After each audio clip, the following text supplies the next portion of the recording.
Buat sama bunyi. Jalan-jalan. Bat. Okay, what animal is that? Labah bukan. What's that? Kawan buat apa? Tengok Alisha buat apa? Semua tengok. Okay, dia warna putih, pink. Lepas tu dia selalu dekat tasik.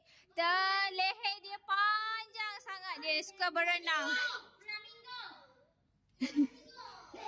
Tanya Alisha.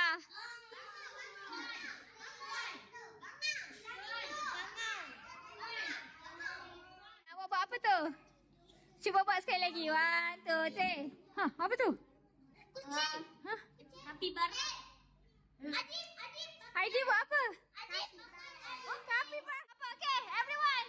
Nawa buat apa tu? Who is it? Dino. Apa tu?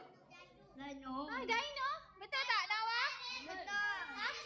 Nawa betul tak? Bukan. Bukan. Nawa cakap bukan. Nawa buat apa cepat tengok. Tengok Nawa buat apa? Nawa buat apa?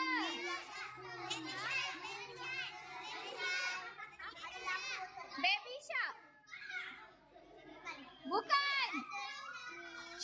Hey, dengar Nawa cakap. Shh, semula. Dengan ada muka black tu.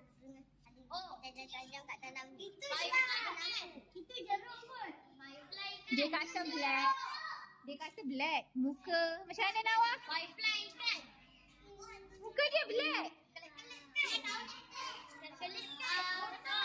Harimau kumbang kan? Betul tak? Tanya Nawa. Harimau kumbang kan? Orca. Harimau kumbang Orca. Kilowin. Kilowin. Bukan apa? Bisa tak tahu, jangan sebut kartun.